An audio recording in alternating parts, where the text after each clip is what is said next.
एक और अहम खबर देंगे आपको। हुकूमत के कई दावों के बाद एक और दावा। वजारत तवानाई का तमाम ग्रिड स्टेशन की बहाली का ट्वीट। तमाम 1112 स्टेशन ऑपरेशनल है। वजारत तवानाई का ट्वीट। इस वक्त आपको एक और अहम खबर से आगाह कर रहे हैं। हुकूमत के कई दावों के बाद एक और दावा सामने आया है। वजारत तवानाई का तमाम ग्रिड स्टेशन की बहाली का ट्वीट। तमाम 1112 ग्रिड स्टेशन ऑपरेशनल हैं। वजारत तवानाई ने ट्वीट किया है। वजारत तवानाई का ट्वीट सामने आया है। हुकूमत के कई दावों के बाद एक और दावा भी सामने आया है। वजारत तवानाई का तमाम ग्रिड स्टेशन की बहाली का ट्वीट। तमाम 1112 ग्रिड स्टेशन को बहाल कर दिया गया है। और अगर आपको हमारी ये वीडियो पसंद आई है तो लाइक पर क्लिक कीजिए।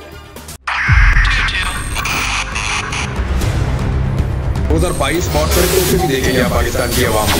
पाकिस्तान की आवाम को एक तोहफा ये दिया कि आवाम को पता चल गया कि पाकिस्तान का मीडिया क्या है। साल 2022 में सबसे ज्यादा देखे जाने वाला चैनल बोल न्यूज रहा नंबर 1। हमने बहुत सारे शोज और ट्रांसमिशंस की। पूरा साल मुसलसल जदोजहद में निकल गया कि ये वोट ऑफ कॉन्फिडेंस के पीछे कौन लोग थे। तोड़े रेटिंग के सभी रिकॉर्ड। सोशल मीडिया पर भी सबसे ज्यादा तेजी से 2.4 बिलियन व्यूज का संगे मील अबूर किया। एंकर्स को भी आवाम में सबसे ज्यादा मकबूलियत मिली और सोशल मीडिया पर भी बोल रहा सब पर भारी।